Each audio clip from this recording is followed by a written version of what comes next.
Allô! Donc, je suis Vanessa Coutu et je te présente aujourd'hui les 5 éléments à observer avant d'embarquer dans une compagnie de marketing de réseau. Donc, tu as 5 éléments à considérer pour faire le choix le plus éclairé. Parce que le marketing de réseau, ça a vraiment pris beaucoup d'ampleur. Il y a une multitude de compagnies, il y a de la diversité. Donc, c'est sûr qu'avant d'embarquer dans quoi que ce soit, c'est bien d'analyser ces 5 éléments-là.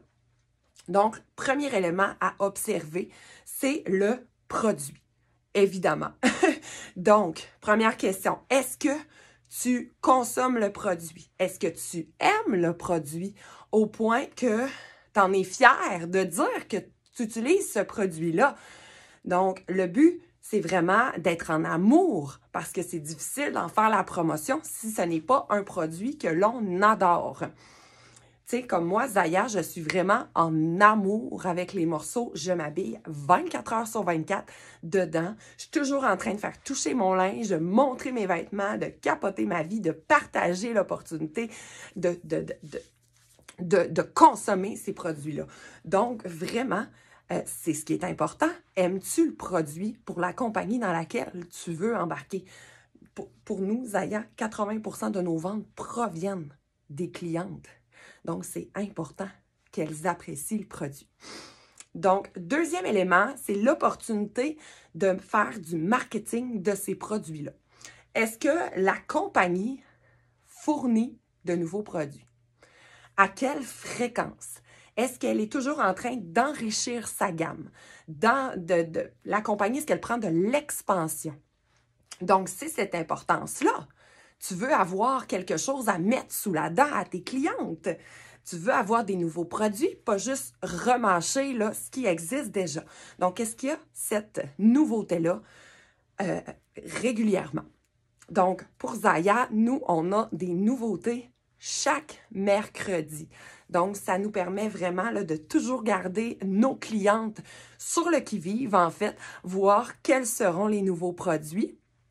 Puis, on peut en faire la publicité. Donc, troisième point, est-ce que les clientes et les représentantes restent? Tu sais, des fois, le marketing de réseau, ça part et ça vient. Est-ce qu'il y a une rétention de ces clientes-là? Donc, ça, c'est ta question.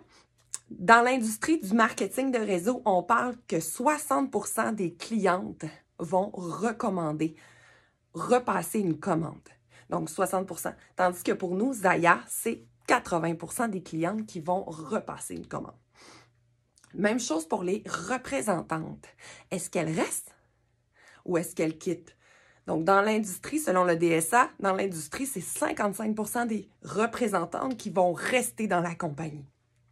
Pour Zaya, nous, c'est 76%.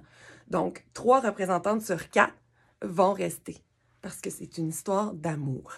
Donc, c'est toujours à se questionner comment ça se fait que les clientes restent, que les représentantes restent.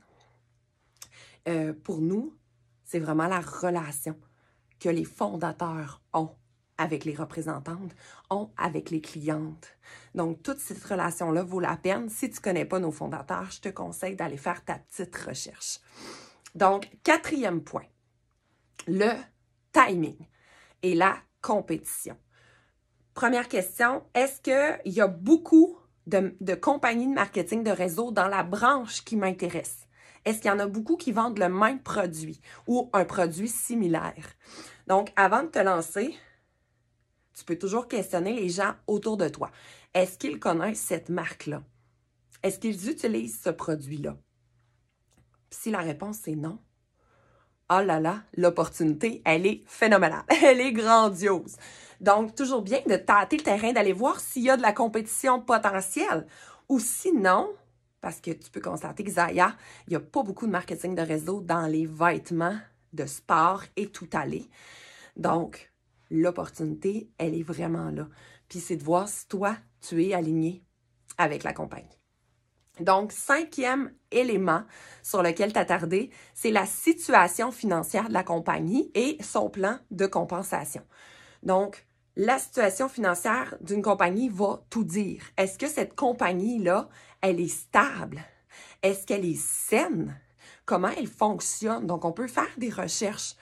Pour nous, Zaya a 0 dette. Donc, depuis le début, fonctionne 0 dette. Donc, on s'entend, c'est là pour perdurer.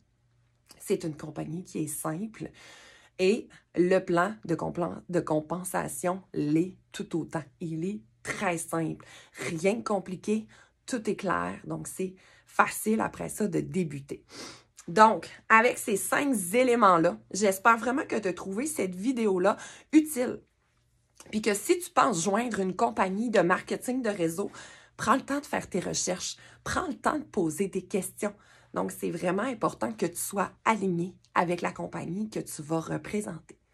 Fait que j'espère que je t'ai aidé, puis n'hésite pas si tu as des questions.